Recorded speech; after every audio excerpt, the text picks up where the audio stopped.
5 of the UN Decade on Ecosystem Restoration in the Arab region in 2020, this year that we launched in the beginning of this year.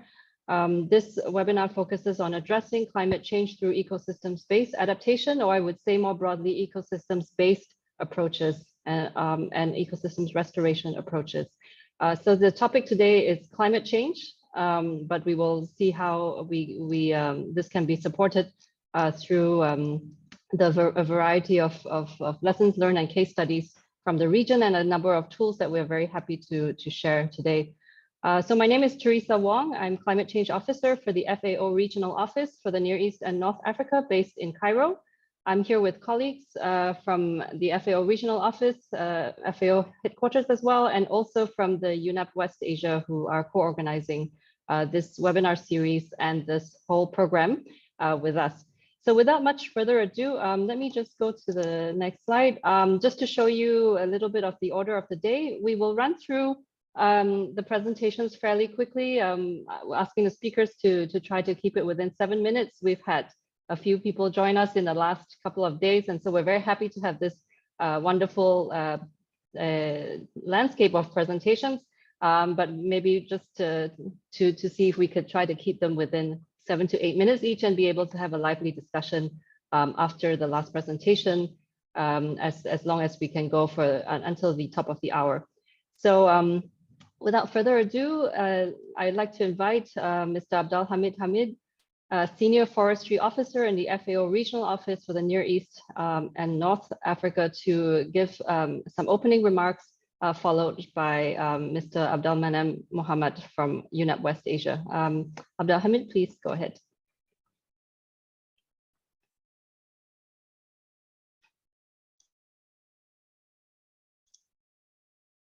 Dr. Abdul Hamid, you are muted. The microphone is muted.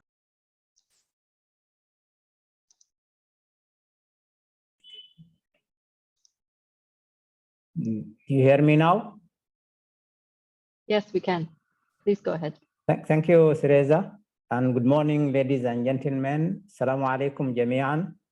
Welcome all, and thank you for attending our today's webinar on addressing climate change through ecosystem-based adaptation, where we will highlight how ecosystem and landscape restoration efforts in the NENA region can help people adapt to adverse effects of climate change.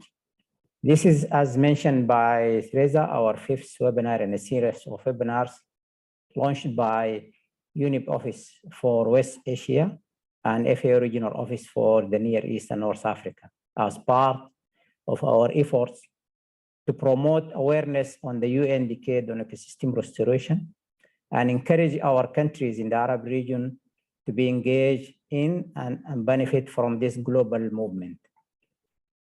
Nature-based solutions, ladies and gentlemen, are to address the climate change crisis, have gaining much traction in the recent years. And it is part of the movement to reconcile human actions with nature and reduce our environmental footprints. The solution provide both mitigation and adaptation benefits through the restoration of biodiversity and ecosystem services.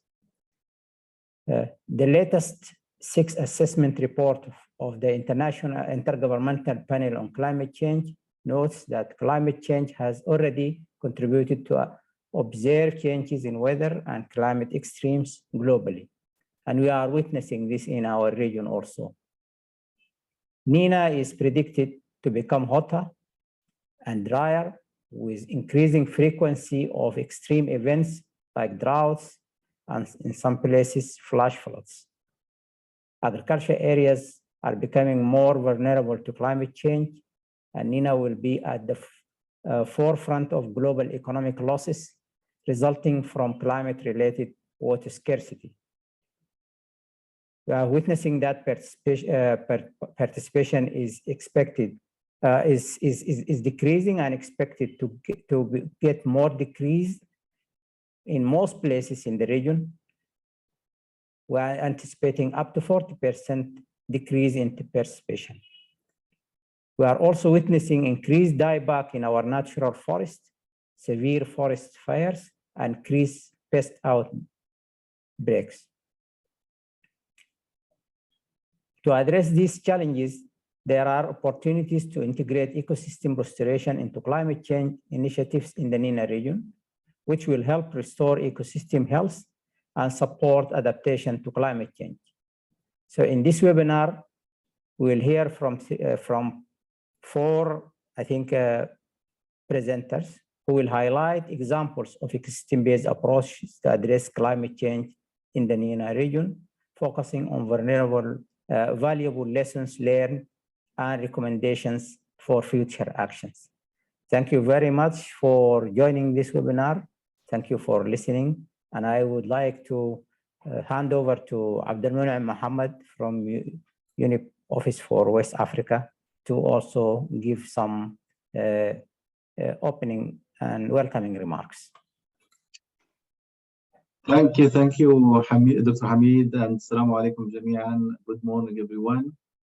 I am very glad to be here in this webinar, and I can see the number is increasing. We reached 90 participants right now, so I'm very glad, and just wanted to welcome everyone to this very exciting and very important webinar on landscape restoration. The topic is very, very important for the region, the ecosystem-based adaptation.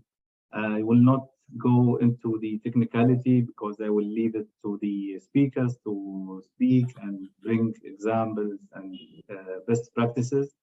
So I just wanted to mention that we in UNEP also work very much on ecosystem-based adaptation. We have over 45 ecosystem-based adaptation projects worldwide, and addressing different type of ecosystem, forests, lagoons, lakes, coasts, etc. And these projects are aiming to restore around 113,000 hectares of ecosystems while benefiting 2.5 million people.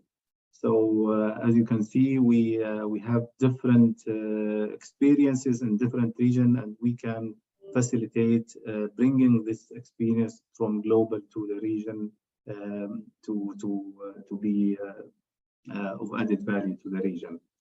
UNEP also provides toolkits, resources, case studies, and a lot of other materials that can be available to this network and can be applied in our region. As Hamid mentioned, some of you have already attended the other webinars, some are new, so welcome everyone. I don't want to make it a long speech, but just wanted to highlight that we are very excited, or we are about this network, which brings every time a new topic that will help us to achieve our goal to restore our ecosystem in the Arab region. So welcome everyone. I hope this today webinar will meet your expectation. I will stop there and back to you, to our speakers now. Thank you very much. Thank you very much, Abdelmunam. He's the regional coordinator for UNEP West Asia, and also to Abdelhamid for these opening remarks. We are very happy to start on this series of presentations. The first one is from Ms. Natalia Bullard, who is Program Manager for the Protected Areas World Heritage and Biodiversity Program in the Regional Office for West Asia in IUC and the International Union for Conservation of Nature. So as somebody who has worked on ecosystems based adaptation myself, I'm very happy to introduce her because she's also going to speak about a very important network called the Friends of EBA, which might be a very useful resource for all of us. So I'm very happy to have her kick off this presentation. And please also just put your questions on the chat. And if you want to listen to the Arabic channel, there it is available for you under interpretation. So take it away, Natalia. Thank you. Good morning, everybody, and thank you so much, Teresa. I just want to check first that you can see my screen. Yes, we can see your screen and we can Yeah. hear you well. Thank you. Yeah, thank you so much for the invitation. And I'm so glad to represent IUCN in this very important webinar. I'm actually representing my colleagues who have contributed in some of the important publications on ecosystem-based adaptation. They were unfortunately not able to be with us today, but I will try to give like an overview of ecosystem-based adaptation and the interlinkages of EBA with the SDGs. And I will try to stick to the timeline, the strict timeline that we have. Just please confirm that you can see the slides moving. If not, so that I can just refresh. Can you see the slides moving? Not quite yet for me. Okay, just 1 second. I will just try to reshare.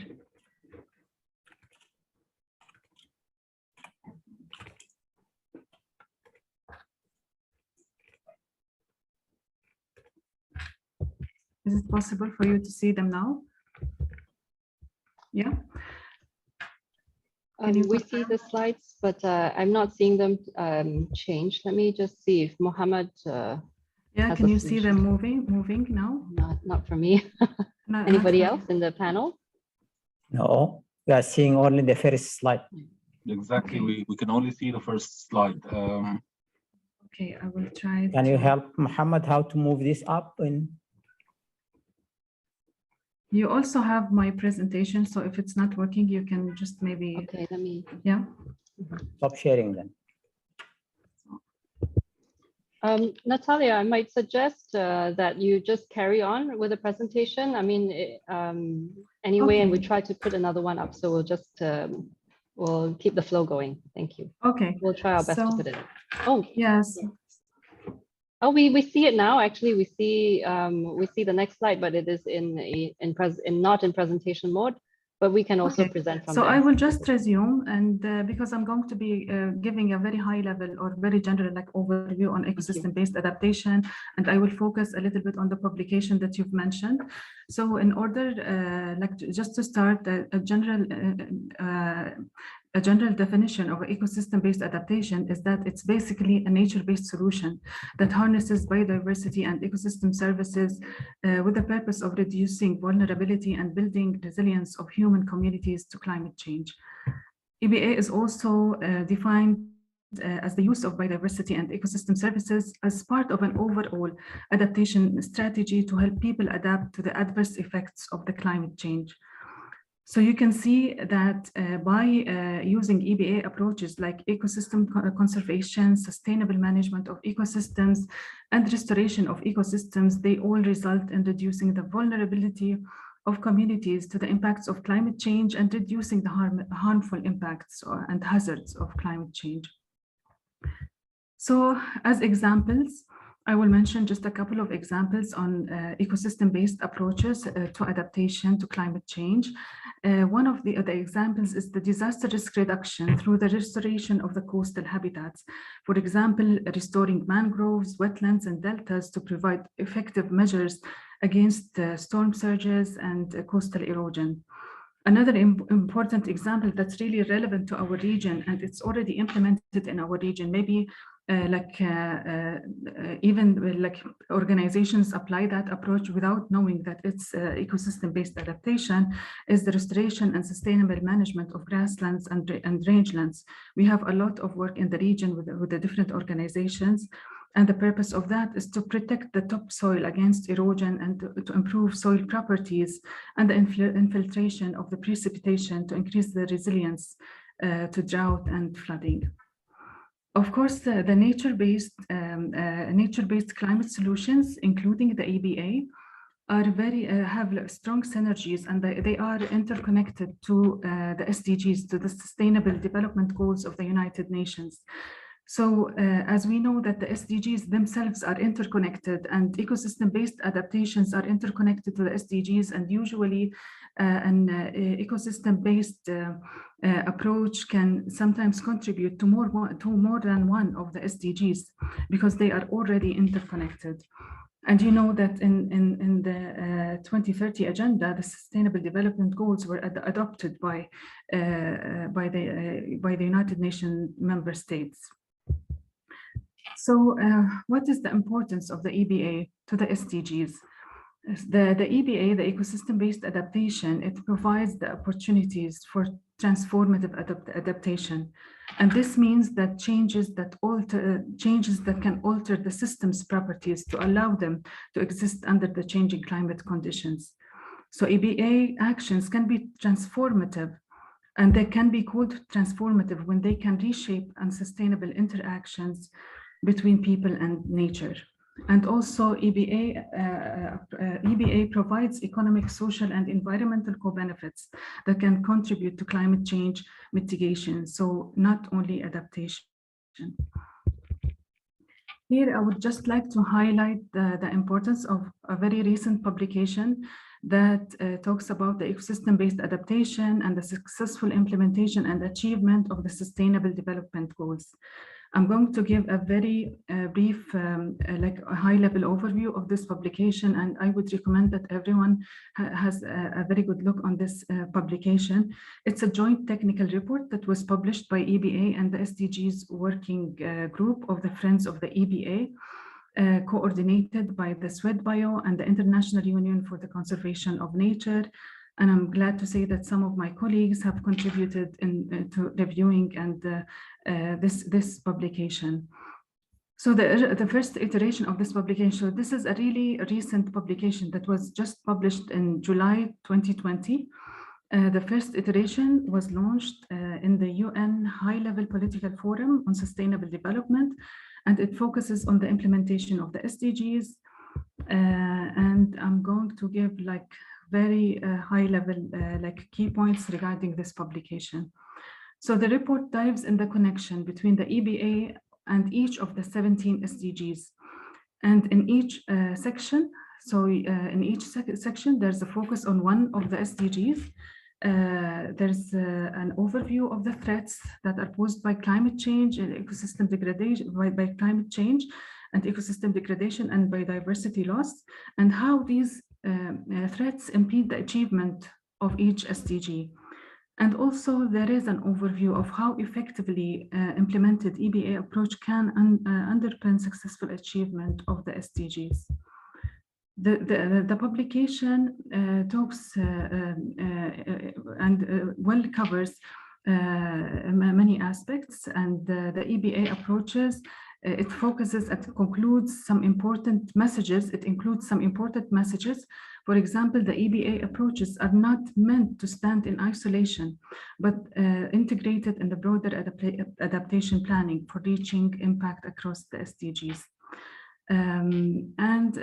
Also, it notes that adaptation is essential to reduce harm, yes, but also the adaptation efforts should work hand in hand with efforts to reduce and have an ambitious reduction in greenhouse gas emissions.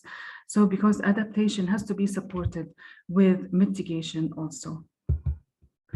Also, the work now is really urgent to work on the impacts of climate change. Our efforts in adaptation and mitigation, the work is really urgent, and we need to adopt more the EBA approach in in our different projects.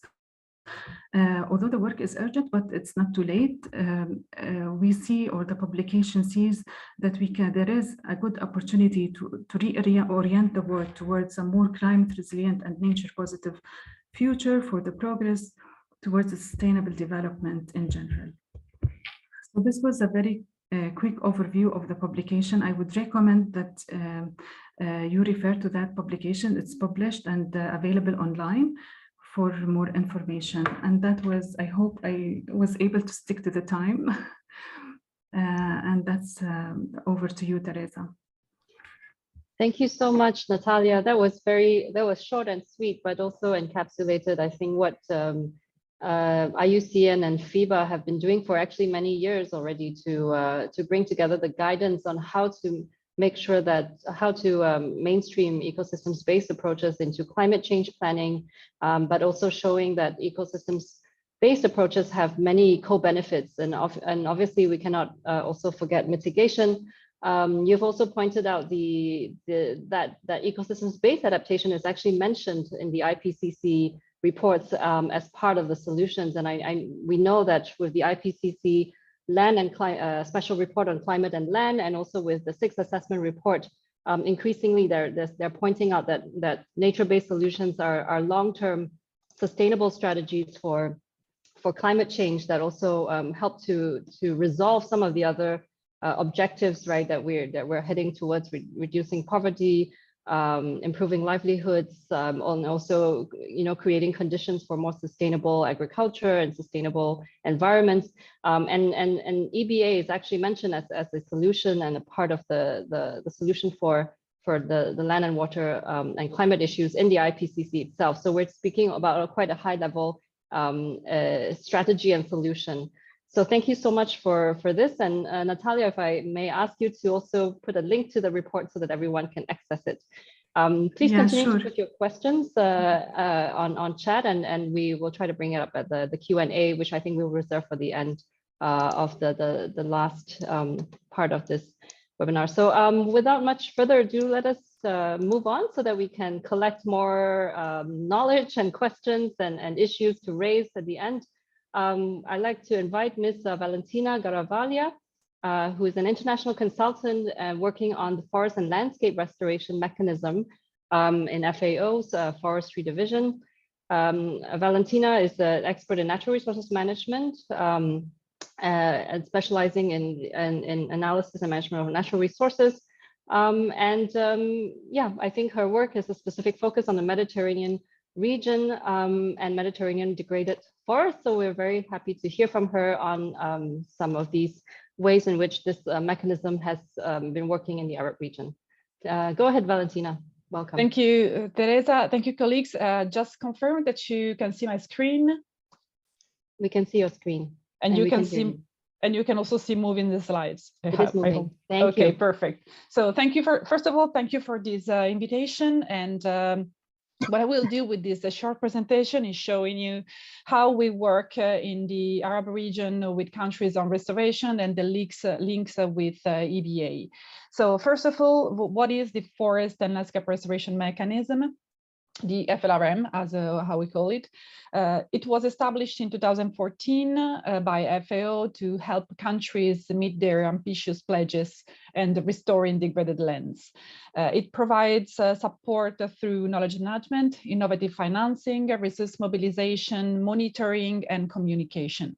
It doesn't work alone. It works in close collaboration with many international organizations and technical institutions. And it also co-leads the UNDK task force on best practices that I will briefly mention later if I still have a few minutes. These that you see in the map are the countries that we are currently supporting, that are more to come. And as you can see, there is also a focus on the Arab region for the Forest and Landscape Restoration Mechanism, because we work with the Committee on Mediterranean forestry questions, Silva Mediterranea, which is a statutory body hosted by FAO, and that works in the Med region with the focus on North Africa and Near East countries. As you know, the Mediterranean basin has a very long history of human activity, which coupled with the climatic condition resulted in a planned adaptation to clearing, grazing, fires, and drought.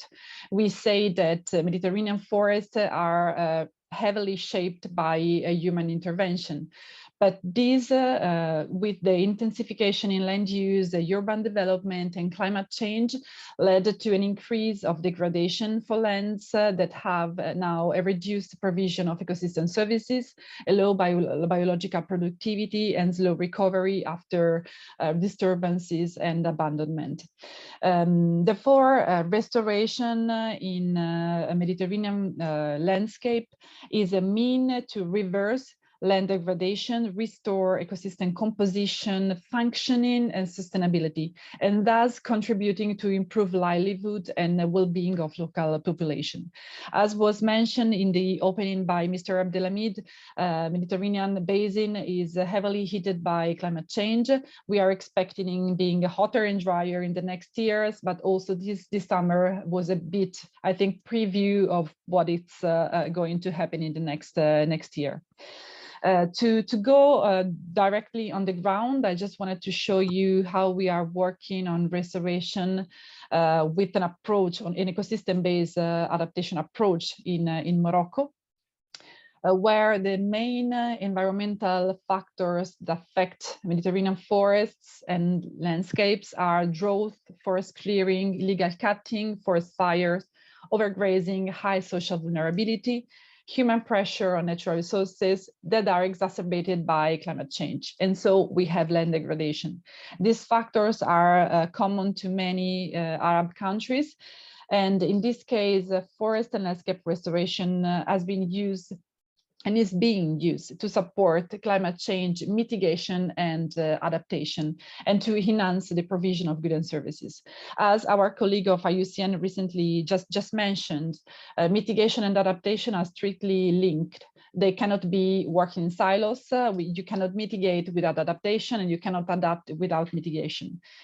But the application, the implementation of FLR on the ground is complicated by the context, which is highly complex. There are different groups of stakeholders, needs, interest, and aspiration.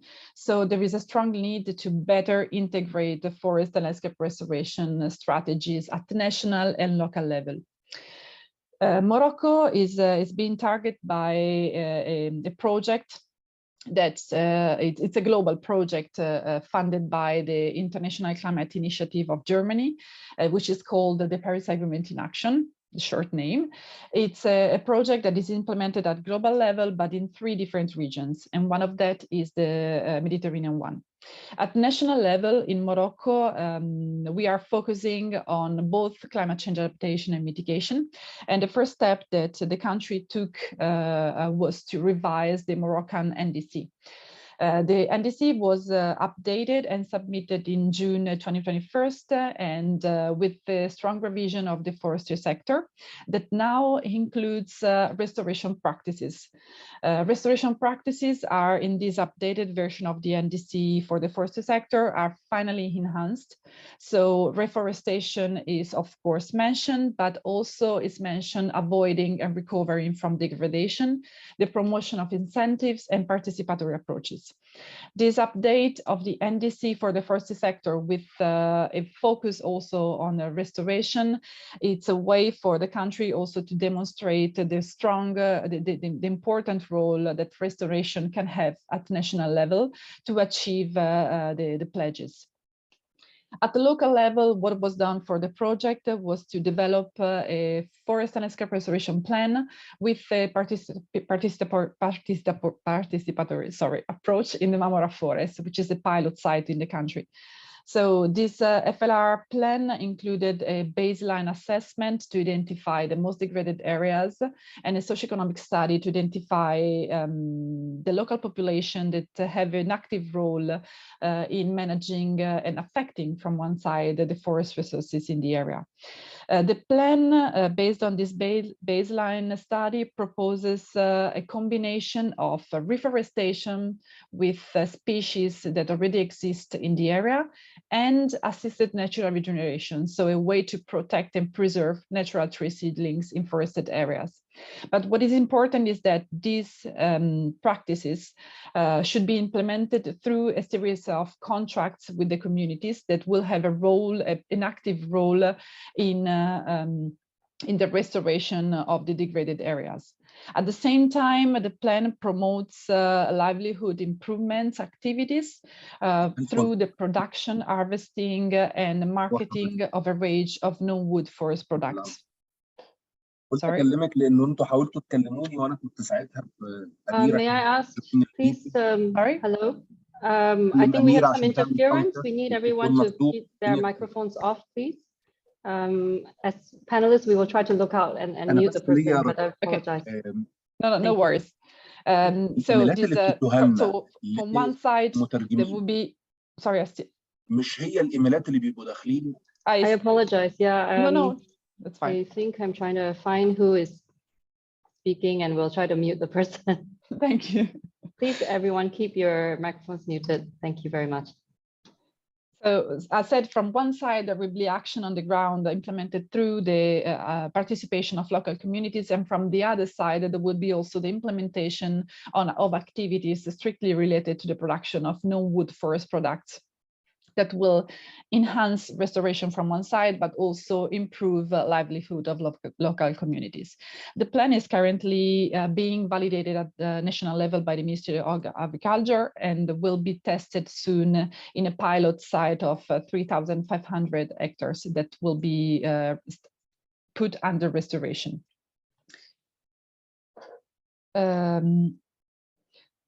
Morocco is just one case of what we are doing on restoration, which has an ecosystem-based approach of adaptation activities that we are implementing. But there are many other countries in the Arab region that we are supporting. One of them is Lebanon, in the context of the same project, which is updating the forest law to integrate forest and rangelands sectors. And they are also implementing rangeland management plans that include the restoration activities. The FLRM is also supporting Lebanon and Tunisia for the development on GEF8 project proposals on forest and landscape restoration for the ecosystem restoration impact program. And at regional level, we are also organizing a technical workshop on FLR related topics like climate financing, carbon benefits, the role of forest genetic resources, and assisted natural regeneration in restoring degraded lands. We are promoting the participation of countries to regional conferences like the Mediterranean Forest Week that has been organized last March in Turkey, and the participation to global conferences like the 15 World Forestry Congress in South Korea. In addition, we are responding to requests for countries to have like exchange visits to share knowledge on the restoration practices. And we organize the visit of Italian experts to Morocco, and now to Moroccan experts from Moroccan experts to Italy in October. These are just few examples on how we implement restoration, taking always into consideration EBA approaches. All these restoration activities enhance the landscape productivity and ecosystem resilience and reduce the vulnerability of forest-dependent people and local communities. So we are promoting ecosystem-based adaptation and mitigation. But how all these activities fit into the global context? So the global context of the UN decade that was mentioned at the opening of this webinar. The decade has the vision to build a world where the relationships between humans and nature has been restored, and where the ecosystem loss, fragmentation, and degradation has been ended.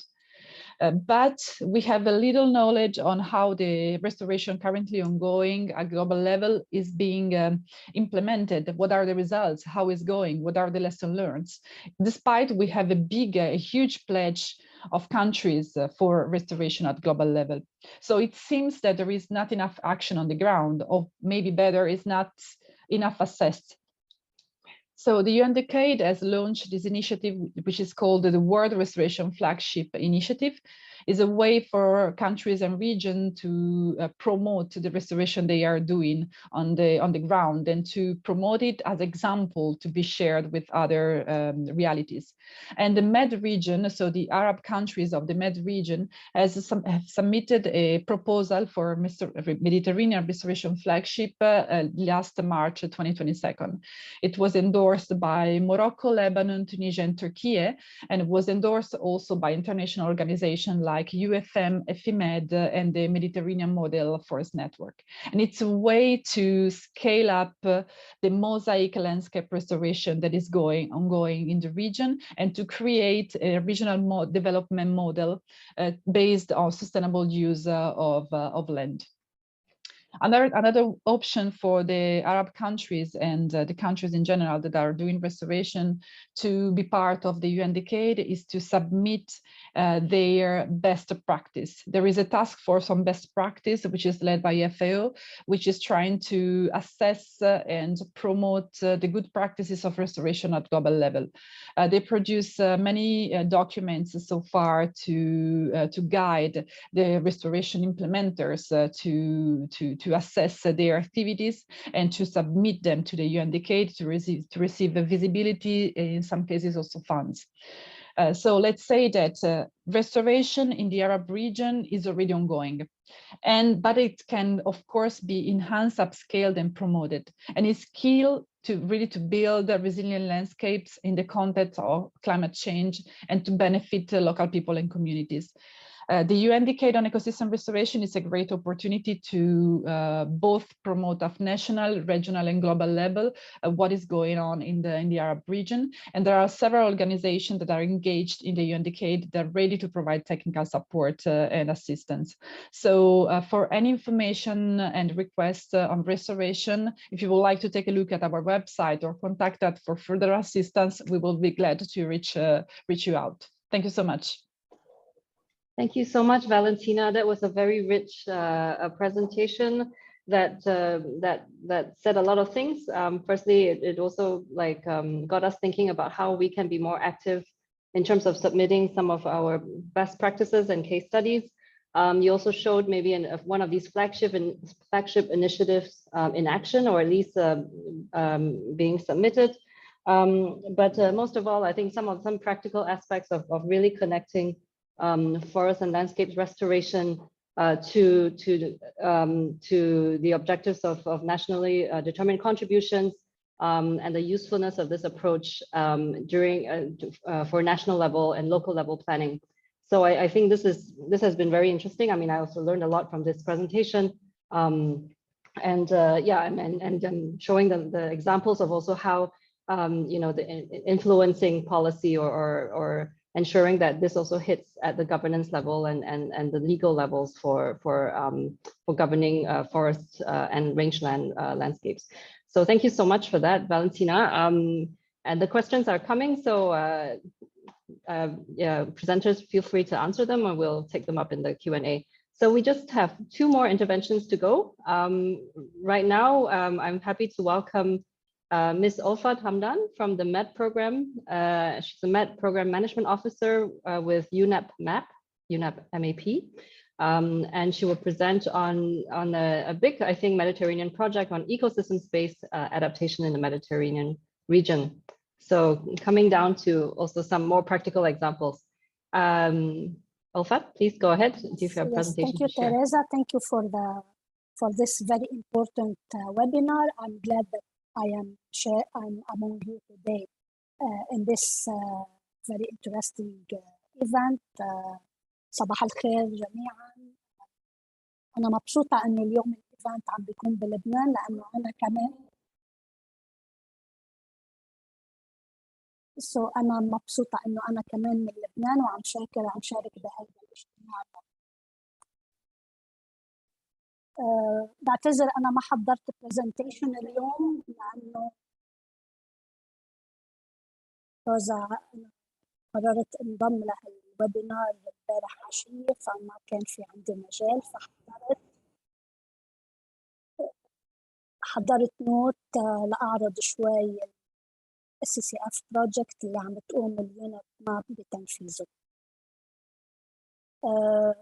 So good morning, colleagues. It is a pleasure to meet you today to make the point on the implementation of the Special Climate Change Fund project, SCCF, on enhancing regional climate change adaptation in the Mediterranean marine coastal areas under the framework of the MET program. The GEF UNEP-MET program, entitled Enhancing Environmental Security, is funded by GEF, implemented by UNEP and executed by UNEP-MAP in close collaboration with 11 partners and 10 beneficiary countries. The MET program aims to accelerate the implementation of agreed upon priority actions to reduce the major transboundary environmental stresses affecting the Mediterranean Sea and its coastal areas, while strengthening climate resilience and water security and improving the health and livelihoods of coastal populations. Coming back to the SCCF project, or Special Climate Change Fund project, you are aware that the Mediterranean region is warming 20% faster than the global average, and it is classified as a climate change hotspot. Also, the negative impacts of climate change are combined with the well-known socio-economic pressures in the region, such as population growth, rapid urbanization, overexploitation of natural resources, as well as unsustainable coastal management practices. These negative impacts have started to affect coastal territories, economies, society, especially the ones bordering the southern and eastern shores of the basin. We also understand that in order to mitigate the negative consequences of these changes, we have to adapt to the new climatic context and to do it faster and together.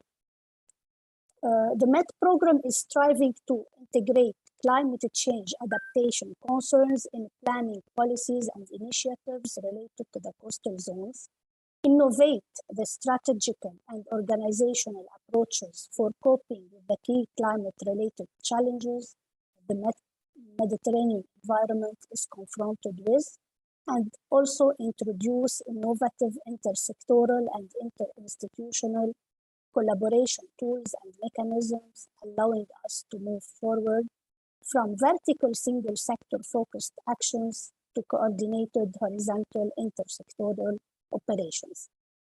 In this framework, the SCCF project addresses Mediterranean coastal zones where the most pressing climate-related and sustainability concerns are concentrated and where most marine degradation originates.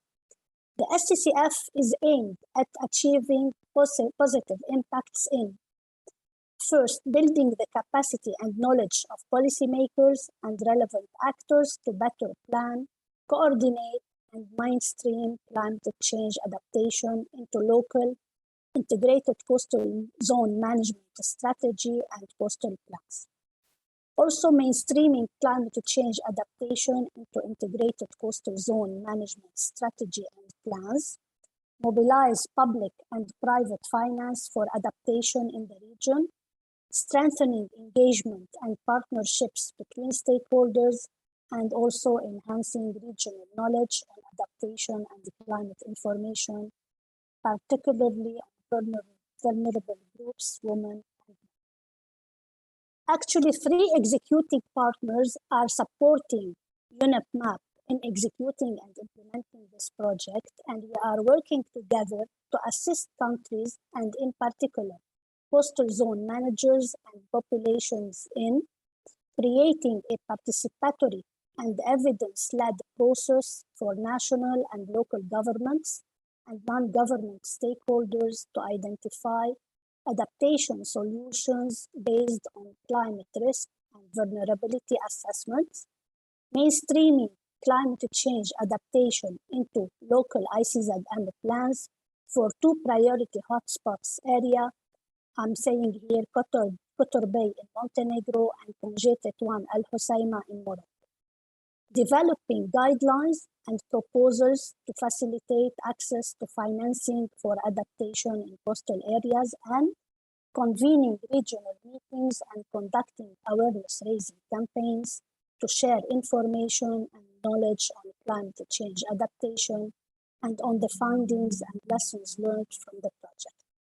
We have been doing this work for more than 1 year, and we were able to advance on the preparation of draft gender-sensitive climate risk assessment in each of the 2 pilot areas in Montenegro and Morocco for supporting the preparation of the ICZM plans, the preparation of the first draft guidelines for preparing a financing plan for adaptation targeting national authorities in coastal areas of the Mediterranean region, and the preparation of a gender action plan in accordance with the MET program broader gender mainstreaming strategy.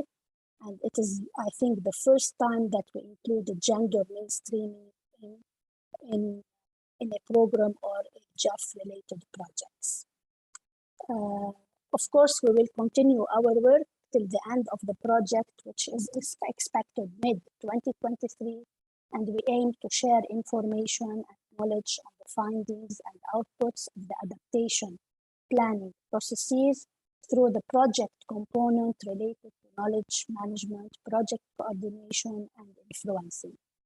I wish you all the success and hope we meet again in similar occasions to enhance our partnership with related regional and international initiatives. Thank you very much for your listening. Thank you very much, Olfat, for this. We're seeing, of course, a lot of these projects are part of climate or environmental financing. So it's very good to hear these examples and how they're being implemented and some of the results coming up. Olfat, I would ask you to maybe post a link to the website and also some of the sites that you mentioned, that many of them in the Mediterranean region. Are there some that are particularly in North Africa or the Near East and the Middle East? If you could say a little bit more in the chat about that. So I'm aware that we don't have too much remaining time, and we'll try to get to questions. I'd like to invite Ms. Fida Haddad, a forestry officer from FAO.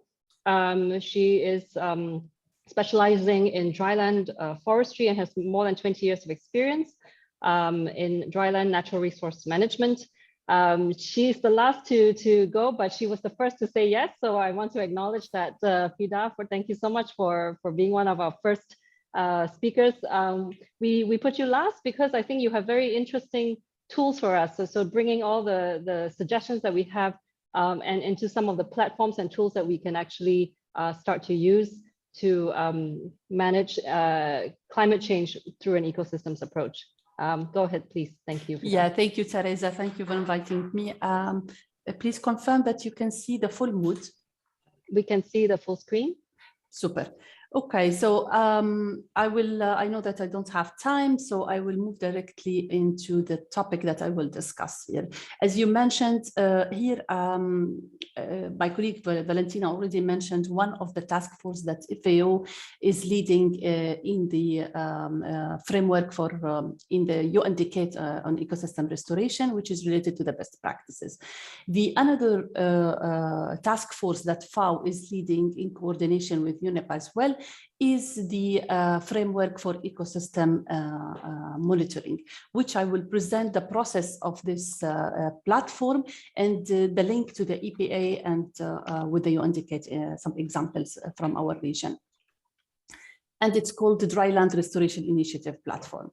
So first, let me introduce the framework of ecosystem restoration monitoring, which aims to have a one platform where the users can find the related initiatives and information regarding to their restoration project. So they can use this platform to explore, access, upload their restoration initiatives, and create stories, geospatial information, background on the progress, on the history, on the progress of their initiatives, and apply more integration computing platform to understand how these initiatives are going on, what were the gaps, and how to improve their restoration activities. And from there, we had in 2020 with UNCCD, a discussion with the UNDCAD team on how to enhance, how to strengthen the dryland information and dryland integration within the UNDCAD on ecosystem restoration. And we started the initiative of Dryland Restoration Initiative platform. Basically, this platform focusing on the land degradation neutrality. And we know that how EPAs is so linked to the SDGs and mainly to the 15.3, and where the LDN indicators are integrated in the SDG as well. So I am sure that you are all aware about the 3 LDN indicators related to the land cover, land use, productivity, land productivity, and the soil organic carbon. So the platform that I will present is aimed to support the decision makers and the practitioners to monitor their progress related to the land degradation neutrality targets. And again, as you see from the 3 main indicators related to the land degradation neutrality are the direct link with the EBA's elements, let's say, where we need to provide sustainable, cost-effective solution to the climate change adaptation and mitigation. Okay. So in 2020, we started with the FIRM, the Framework for Ecosystem Restoration Monitoring, with the Dryland Restoration Initiative platform to integrate the registry with aim to, as I mentioned, to strengthen the monitoring and reporting tool in dryland and share the knowledge between different dryland regions. And here, maybe this responds to some of the questions on the chat, how to disseminate the knowledge and share between Africa, Near East, other regions, and strengthen the knowledge sharing and experience. So I will move from this because already mentioned. Let me go directly to the registry platform and how you can use this platform, which is under testing process now.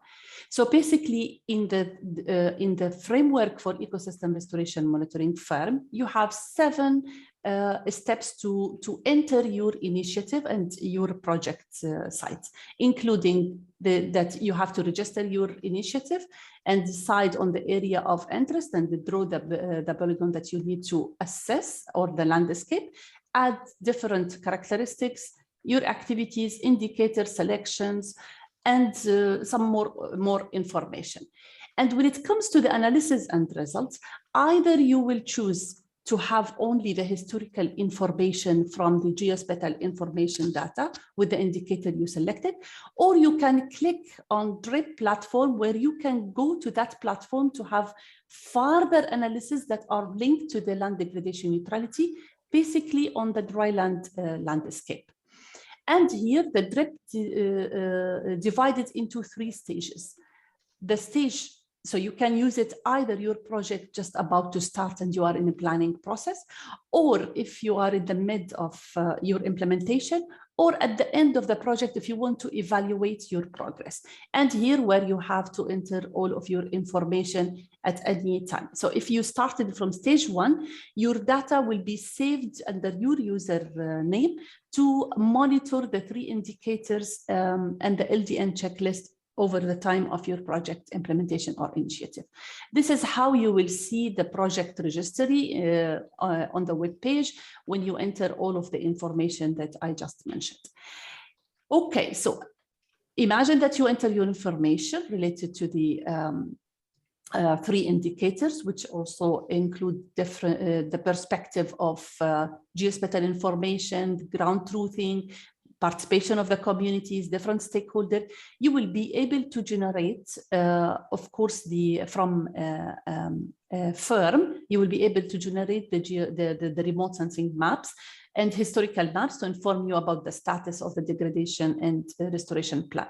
But at the same time, if you are aware with the LDN checklist, LDN, let's say, call it Excel sheet, related to the current status of the 3 indicator, where we call it in the sheet as T0, that's in the beginning of the project. And then you will be able to monitor in different stages when you improve the implementation, how the changes in the 3 indicators, mainly land use and land productivity, because the carbon sequestration will be like logically, you need 5 years at least to update that figures, but you can still have the information from the geospatial data, from the global data, but you will be able to update the progress related to the 3 indicators. And we know that these 3 indicators, according to the modality of the land degradation, 3 in, 3 out. So here it can give you if you are in the process of gain or loss regarding to the neutrality of your initiative. At the same time, the practitioners will be able to decide if these activities that you are working on now to continue with the milestone you have, or it's better, for example, to avoid further degradation on the forest and dryland forest, let's say, or a specific polygon or landscape that you choose. It's better to start with the rangeland management, for example, or the crop production expansion to avoid further degradation on the forest. And how this can be done by the group of experts who are using this decision support system to see where to gain or to lose in the upcoming action plan according to their definition. Of course, when you have the project ends, or if you use it at the end of your project, or you want to evaluate the project, or if you are keep monitoring the information, it will, the system will give you more details about the development of T0, T1, T2, the development of your LDN progress. Now, this is related to the one landscape. Now, because this platform aims to have like an archive to the different landscapes. So imagine that you are in one country and you need to enter different information or different information on different landscapes. At the national level, the users will be able to use the information to assess at different landscapes how the development or how the progress toward the land degradation neutrality happened. Because we know that land degradation neutrality is not just only on one landscape. You have to assess it at wider landscape or national target to assess the gain and loss. So the system now is in further development to calculate the achievement at the landscape level. As I mentioned in the beginning, we started in 2021 with the UNCCD and the colleague with the firm team to assess the integration of such registry in 25 countries. Out of the 25 countries, we have 21 countries are in drylands. And from our Arab region, we started with Lebanon, because as Valentina mentioned, Lebanon is reviewing their policies, their strategies, and at the same time, they are working on finalizing, let's say now this year is finalizing the monitoring system, where we are trying to integrate these indicators and see how they can use DRIP as a platform to support the national monitoring system. So in Lebanon, there was, I think, there were 226 plots where we collected the restoration information. And just recently, we start assessing the impact of, in Akkar, Hermel, the impact of fire management activities in reducing the number of areas burned since 2015 to 2020.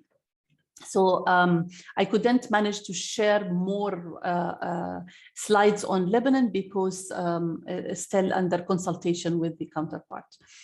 But the last slide here, what I want to show is that with this DRIP platform, let's say, or the framework on ecosystem restoration, it's not aimed to delete or to like replace national systems. It's just a place where you can have various dimensions of ecosystem restoration into one platform and have like more information on that platform. The key to know is that this system is synchronized with the existing platform. So for example, we have WOCAT platform where we collect the different information related to the restoration, rehabilitation project, different best practices and information, and other platforms as well, like the case of Lebanon, synchronized with this platform. So what you see is not contradicting what you have already. It's just a platform where you can have the whole information. And this decision support system, or the group that should work on this, is what we are like in other countries, like in Zimbabwe, we are working with the National Land Degradation Working Group. In some regions, in Nina region, for example, they call it a committee that is integrated under the Desertification Committee or Climate Change Convention Committee. So where these committees should have different stakeholders, either governmental, communities, and other NGOs.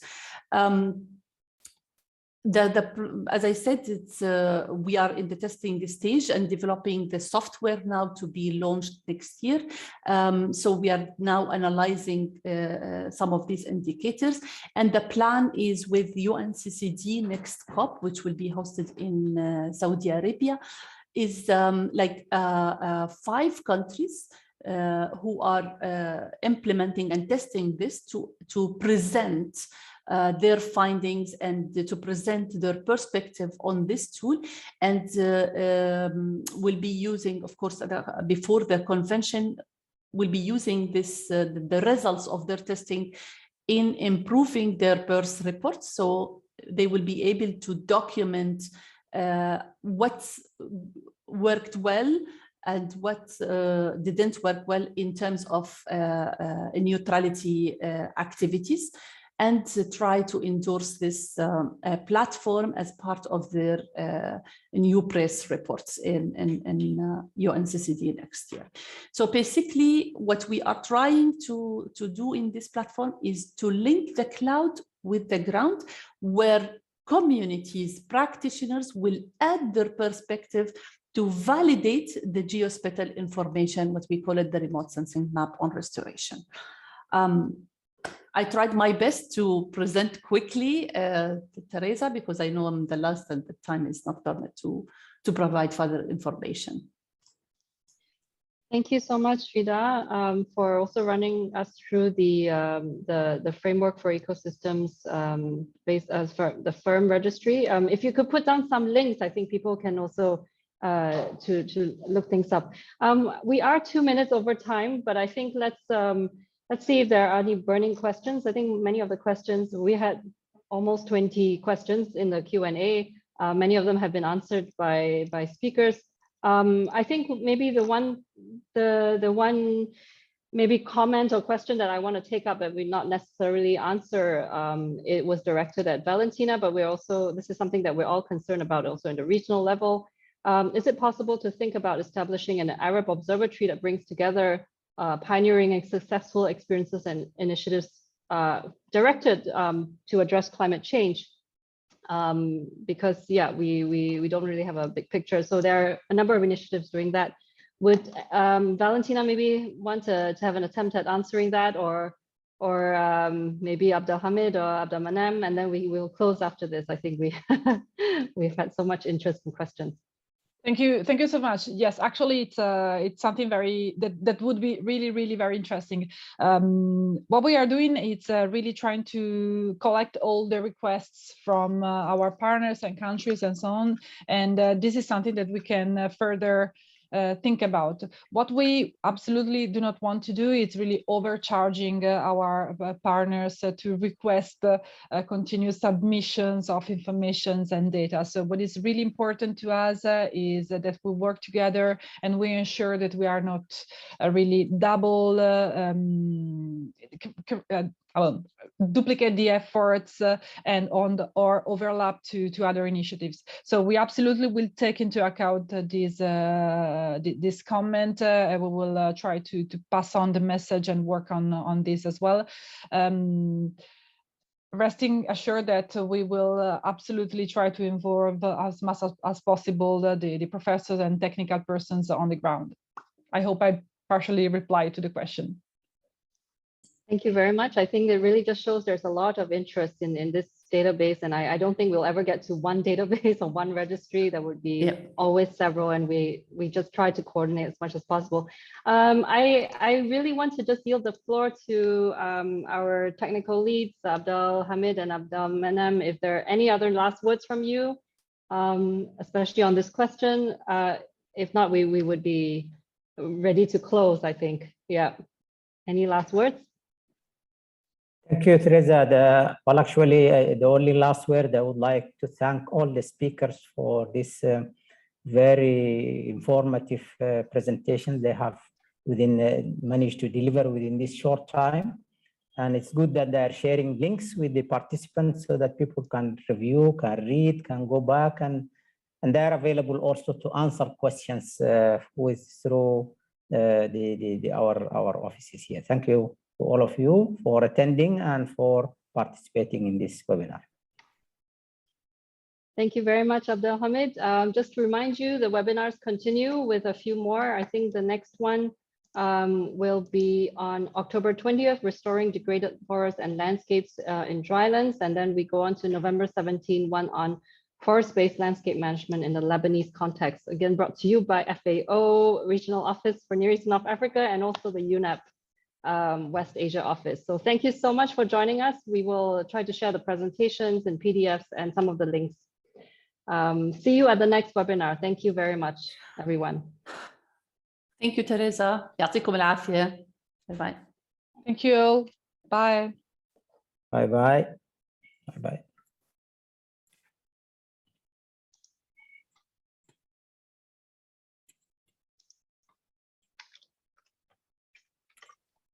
Okay, bye colleagues.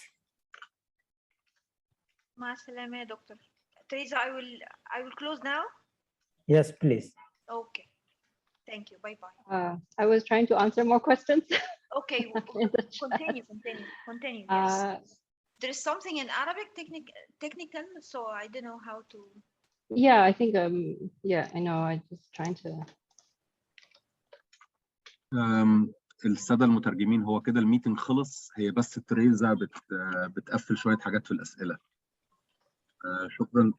شكرا جزيلا يا فندم.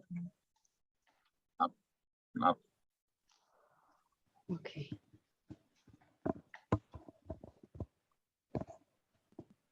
شكرا جدا يا أبو هجار. Thank you very much, Mohammed. You're more than welcome. Yeah. I'm sorry about my muscle reflex. When I picked up the phone, I automatically unmuted myself. It's okay. We didn't see that. That was for I think you heard me say you called me, I called you, something like that, and then I noticed that okay, I was unmuted, but because I'm using Teams and Zoom a lot, when my phone rings, I automatically unmute.